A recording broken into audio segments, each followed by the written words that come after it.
मोदी जी के कर कमलों से भगवान श्री राम लला का फिर से अयोध्या धाम में विराजमान हो गया है।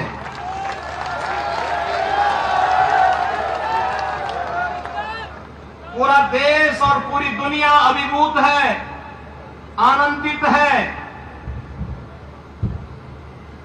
रामलला का अयोध्या धाम में फिर से विराजमान होने पर, लेकिन इन बदनसीब कांग्रेसियों को इससे भी नफरत है। यही अंतर है राम की संस्कृति पर और रोम की संस्कृति पर। राम की संस्कृति में पला बड़ा हर व्यक्ति राम काज कीन्हे बिनु मोहि कहां विश्राम के संकल्प के साथ 500 वर्षों तक लड़ता रहा, अपने आप को बलिदान करता रहा।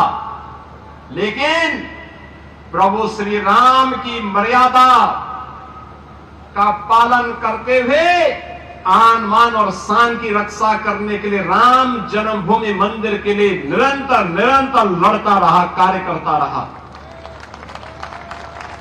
और परिणाम हमारे सामने है, परिणाम हमारे सामने है। आज प्रभु राम फिर से विराजमान हो गए हैं अपने पवित्र जन्मभूमि अयोध्या धाम में। बहनों और भाइयों, एक तरफ अयोध्या धाम में प्रभु राम का विराजमान होना, दूसरा रोम की संस्कृति में पले बढ़े वे लोग, वे बदनसीब जो दुर्भाग्य से अपने को एक्सीडेंटल हिंदू कहते हैं, वे कैसे इसको बर्दाश्त कर पाएंगे। वे कहते हैं कि अयोध्या में जब रामलला का मंदिर का उद्घाटन हो रहा था तो वहां पे नाच गाना चल रहा था। अरे जिंदगी भर तो यही तुम्हारा खानदान करता रहा, इसीलिए तो हिंदुओं का अपमान करना, भारत की सनातन संस्कृति को कोसना और भारत के बाहर जाकर के भारत की परंपरा और भारत के संवैधानिक संस्थाओं को कटघरे में खड़ा करके अपने कृत्यों पर और अपनी योग्यता पर स्वयं प्रश्न चिन्ह कांग्रेसी हमेशा लगाते हैं। बहनों और भाइयों, मैं तो आपसे कहने के लिए एक बात कहने के लिए आया हूं। आखिर अयोध्या में 500 वर्षों की इतनी लंबी लड़ाई लड़ने की आवश्यकता क्यों पड़ी? 1526 में जब अयोध्या में रामलला के पवित्र जन्मभूमि पर भगवान रामलला का मंदिर तोड़ करके एक गुलामी का ढांचा खड़ा कर दिया गया था। बहनों और भाइयों, इसकी नौबत ही नहीं आनी चाहिए थी। हम मानते हैं मुगलों ने आक्रमण किया, वे नहीं चाहते थे हिंदू धर्म और संस्कृति का नामो निशान रहे। अंग्रेज नहीं चाहते थे, अंग्रेज भी देश के अंदर लड़ाने भिड़ाने का काम करते थे। वे भी आपकी धर्म और संस्कृति पर गौरव की अनुभूति नहीं कर सकते थे। दुर्भाग्य से आजाद भारत में पहली सरकार इन बदनसीबों के हाथों में लगी, जिन्होंने भारत की परंपरा और भारत की संस्कृति को रौंदने के सिवाय भारत को कभी भी गौरव के साथ खड़ा नहीं होने दिया, कभी नहीं खड़ा होने दिया। और इसीलिए आज मैं आप सबसे कहने के लिए आया हूं कि बहनों और भाइयों, 2014 में मोदी जी देश के प्रधानमंत्री बने, 2017 में उत्तर प्रदेश में भारतीय जनता पार्टी की सरकार बनी और उत्तर प्रदेश में डबल इंजन की सरकार जब बनी और डबल स्पीड से चलना प्रारंभ हुई, मात्र 2 वर्ष के अंदर 500 वर्षों की समस्या का समाधान हो गया। यह है डबल इंजन सरकार की ताकत। डबल इंजन सरकार की ताकत का एहसास आज पूरा भारत कर रहा है। पूरे भारत के अंदर आज इसका एहसास हो रहा है। लेकिन 140 करोड़ भारतवासी गौरवान्वित हैं, खुश हैं, प्रसन्न हैं, लेकिन कांग्रेस को इससे भी पीड़ा है। और मैं तो इस विधानसभा क्षेत्र के वासियों को, खासतौर पर भवानीखेड़ा और इस गांव खड़क को इस बात के लिए अभिनंदन करूंगा कि इन्होंने कांग्रेस का खाता खोलने ही नहीं दिया, कभी नहीं खोलने दिया। क्योंकि यहां के बहादुर लोग जानते हैं कि लोग जब भी कांग्रेस के लोग आएंगे देश के साथ गद्दारी करेंगे। इन्होंने अपने राजनीतिक स्वार्थ के लिए देश का विभाजन किया, देश के अंदर हिंदू मानबिंदुओं के साथ खिलवाड़ किया, तुष्टीकरण की हदों को पार किया, विकास के नाम पर केवल अपने घर को भरते रहे और भारत की संस्कृति को, भारत की परंपरा को पोषने के सिवाय भारतवासियों को इन्होंने कोई भी ऐसा क्षण उपलब्ध कराने के लिए कभी प्रयास नहीं किया जिस पर हर भारतवासी गौरव के साथ आगे बढ़ सके। बहनों और भाइयों, आपने 10 वर्ष के अंदर हरियाणा के अंदर देखा होगा, डबल इंजन सरकार के कारण आज यहां पे कनेक्टिविटी बेहतर हुई है, अच्छी सड़कें बन रही हैं, चाहे वह रोड कनेक्टिविटी हो, एयर कनेक्टिविटी हो, IIT, IIM, AIIMS, one district one medical college के निर्माण का कार्य हो, या फिर विकास के साथ साथ हर घर नल की योजना हो, या फिर गरीब कल्याणकारी योजनाओं का कार्य। अगर इन कांग्रेसियों ने ही विकास का कार्य किया होता, गरीबों का कल्याण किया होता, उनके उत्थान के लिए कोई कार्य किया होता, तो मोदी जी को कोरोना कालखंड से अब तक 80 करोड़ लोगों को फ्री में राशन की सुविधा नहीं देनी होती। 80 करोड़ लोग फ्री में राशन की सुविधा प्राप्त कर रहे हैं। याद करिए, एक तरफ भारत 80 करोड़ लोगों को फ्री में राशन दे रहा है और दूसरी तरफ पाकिस्तान है, भीख का कटोरा लेकर के दुनिया के अंदर भीख मांगने के लिए मजबूर है। अरे तो देश का सौभाग्य है, मोदी जी जैसा प्रधानमंत्री मिल गया। भारत को दुनिया की एक बड़ी ताकत बनाने के लिए उन्होंने जो कदम उठाए हैं, आज भारत के बगैर दुनिया की कोई व्यवस्था आगे नहीं बढ़ सकती, नहीं बढ़ सकती। आज मोदी जी के नेतृत्व में भारत दुनिया की एक ताकत बनकर के उभर करके आगे बढ़ रहा है। और यही कारण है, जब देश के पास संसाधन है, ये कांग्रेस के लोग तो कहते थे कि देश के संसाधनों पर पहला अधिकार मुसलमान का होगा, लेकिन मोदी जी ने कहा नहीं, देश के संसाधन पर पहला अधिकार गरीब का होगा, कमजोर का होगा, वंचित का होगा, दलित का होगा, पिछड़ों का होगा, दलितों का होगा। समाज के प्रत्येक तबके को विकास की योजना का लाभ दिया जाएगा।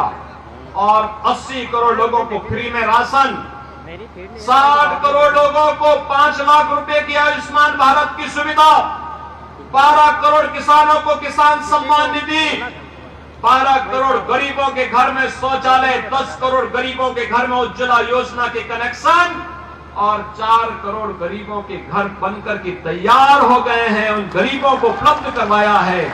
और कहीं भी मोदी जी ने ये नहीं कहा कि ये मैंने किया, उन्होंने तो कहा कि त्वदीयम वस्तु गोविंद तुभ्यमेव समर्पये, जनता जनार्दन आपने मुझे चुन करके भेजा है, ये आपको समर्पित है। ये भाव था। एक तरफ मोदी जी देश को बना रहे हैं और दूसरी तरफ 60-65 वर्षों तक शासन करने वाली कांग्रेस, जब भी इन्हें अवसर मिला, इन्होंने देश को लूट करके दुनिया के अंदर उस पैसे को कभी स्विच बैंक में पहुंचाने का काम किया और कभी कहीं और जगह पहुंचाने का काम किया। इनको देश इनकी प्राथमिकता में कभी नहीं रहा। और इसको आप देख सकते हैं बहनों और भाइयों, जब देश में संकट आता है, सबसे बड़ा इस सदी का सबसे बड़ा संकट था कोरोना महामारी। कोरोना महामारी में पूरी दुनिया पस्त हो गई थी। कुछ ही महीनों के अंदर पूरी दुनिया के अंदर महामारी फैल गई थी। और बहनों और भाइयों, कोरोना कालखंड में भारतीय जनता पार्टी का कार्यकर्ता प्रधानमंत्री मोदी जी और श्री जगत प्रकाश नड्डा जी राष्ट्रीय अध्यक्ष जी के आह्वान पर सेवा ही संगठन है संकल्प के साथ कार्य कर रहा था। मोदी जी जगह जगह जाकर के जनता के साथ खड़े होकर के कोरोना से मुक्ति प्रदान करने के लिए उपायों को आगे बढ़ा रहे थे। लेकिन राहुल गांधी कहां थे? कहां थे? थे ही नहीं। सब संकट के समय उन्हें भारत याद नहीं आता है। भारत की 140 करोड़ जनता याद नहीं आती है। संकट के समय तो उन्हें इटली में नानी याद आती है। नानी वे कभी आपके साथ नहीं खड़े हो सकते। बहनों और भाइयों, एक तरफ अयोध्या में राम मंदिर का निर्माण और दूसरी तरफ कश्मीर में धारा 370 को सदैव के लिए दफन कर देना। यह भी तो मोदी जी ने किया। ये 370 का दंश भी तो कांग्रेस ने दिया था। बाबा साहब भीमराव अंबेडकर विरोध करते रहे। उन्होंने कहा था कि धारा 370 संविधान के लिए अच्छा नहीं होगा, देश के लिए अच्छा नहीं होगा।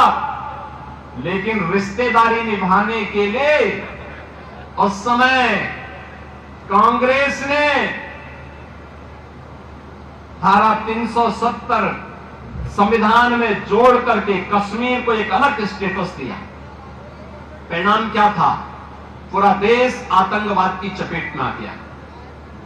कांग्रेस ने देश को विकास नहीं दिया, आतंकवाद दिया, उग्रवाद दिया, अराजकता दी, बेईमानी दी, भ्रष्टाचार दिया, अराजकता दी और हिंदुओं के सामने एक ऐसे चौराहे पर खड़े होने की स्थिति पैदा की जहां ये आपस में ही लड़ सके भिड़ सके। बहनों और भाइयों, आज तो मोदी जी जब सत्ता में आए 2014 में, उन्होंने एक ही बात कही। जब उनसे पूछा गया कि आप सत्ता में आके क्या करेंगे, तो मोदी जी ने कहा कि बिना भेदभाव के विकास की योजना को गांव में लेके जाऊंगा, गरीबों तक पहुंचाऊंगा, किसानों तक पहुंचाऊंगा, महिलाओं तक पहुंचाऊंगा, युवाओं तक पहुंचाने का काम करूंगा। और तब उन्होंने नारा दिया था, सबका साथ और सबका विकास।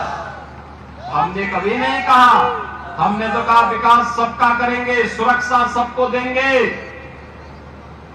सबको देंगे। बहनों और भाइयों, इन बदनसीबों के कारण पूछो ना इन लोगों से क्या कर रहे थे।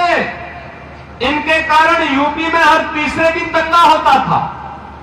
आज मुझे 7.5 वर्ष से मैं उत्तर प्रदेश में हूं, डबल इंजन की सरकार यूपी में है। बहनों और भाइयों, कोई दंगा नहीं हुआ, कोई दंगा नहीं। दंगाई या तो जेल में है या जहन्नुम की यात्रा में जा चुका है। यूपी में दंगा नहीं होता है। और यही पीड़ा कांग्रेसियों को है।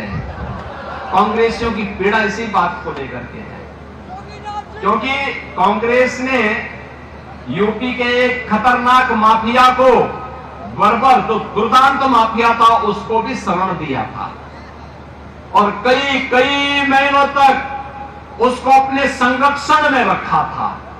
उसके साथ इनकी व्यावसायिक पार्टनरशिप थी। अब सोचो, माफिया और कांग्रेस की दोस्ती, संगठित अपराध में लिप्त माफिया हो, माइनिंग माफिया हो, वन माफिया हो, पशु माफिया हो, ये सभी इनके शागिर्द हैं। ये सत्ता में आएंगे फिर वही माफियागिरी करेंगे। इसलिए अच्छा है कि सत्ता में ही ना आए, इनको सत्ता से ही दूर रखो। और भारतीय जनता पार्टी जो विकास का कार्य करा रही है, इसके लिए भारतीय जनता पार्टी ने हरियाणा विधानसभा चुनाव में अपने प्रत्याशी के रूप में यहां पर से कपूर वाल्मीकि को उतार करके आपकी सेवा के लिए यहां पे भेजा है। बहनों और भाइयों, देखिए, एक तरफ कपूर वाल्मीकि भारतीय जनता पार्टी के प्रत्याशी आपके बीच, और याद करिए जब अयोध्या धाम में प्रभु रामलला का विराजमान होना था, राम मंदिर में 500 वर्षों के बाद जब पवित्र घड़ी आई थी, तो ठीक उससे पहले अयोध्या के अंतर्राष्ट्रीय एयरपोर्ट का निर्माण जो उत्तर प्रदेश के अंदर किया गया, उस एयरपोर्ट का नामकरण महर्षि वाल्मीकि के नाम पर ही किया गया। महर्षि वाल्मीकि एक त्रिकालदर्शी ऋषि थे। हम सबको भगवान राम से साक्षात्कार कराने वाला त्रिकालदर्शी ऋषि कोई था, तो त्रेता युग में थे महर्षि वाल्मीकि। और दुनिया के अंदर जितनी भी रामायण बनी है, लिखी गई है, किसी भी भाषा में लिखी गई है, उसका आधार वाल्मीकि रामायण है। वाल्मीकि रामायण। ऐसे पवित्र ऋषि को कोटि कोटि नमन करता हूं, और हमारा मन हृदय गदगद हो उठता है जब महर्षि वाल्मीकि के नाम पर हम लोग प्रधानमंत्री मोदी जी ने एयरपोर्ट के नामकरण की घोषणा की। बहनों और भाइयों, मैं आप सबसे यही अपील करूंगा, श्री कपूर वाल्मीकि को भारतीय जनता पार्टी ने अपना प्रत्याशी उतार करके हरियाणा विधानसभा के इस चुनाव में, इस ऐतिहासिक क्षेत्र में, जहां पर 1967 में भारतीय जनसंघ के ठाकुर नसीब सिंह जी विधायक बने थे। अब याद करिए कितना पुराना इतिहास है, और उस इतिहास को फिर से दोहराने की आवश्यकता है। आज एक वाल्मीकि समुदाय का एक समर्पित कार्यकर्ता आपकी सेवा के लिए भारतीय जनता पार्टी के द्वारा भेजा जा रहा है। आप सबका मैं आह्वान करूंगा, 5 अक्टूबर को शारदीय नवरात्रि आने जा रही, 3 अक्टूबर से शुरू होगा और 12 अक्टूबर को विजयादशमी होगी। बहनों और भाइयों, विजयादशमी धर्म, सत्य और न्याय की विजय का पर्व है हम सबका, और विजयादशमी के पूर्व भारतीय जनता पार्टी का झंडा, कमल आपके यहां खिलना चाहिए, ये आह्वान करने के लिए मैं आपके बीच आया हूं। श्री कपूर वाल्मीकि को चुनाव जिता करके यहां से भेजेंगे, जाएंगे? माताएं भी बताएं, जाएंगे ना? ये सभी लोग तैयार हैं तो मेरे साथ बोलेंगे, भारत माता की, भारत माता की जय श्री राम, जय जय श्री राम।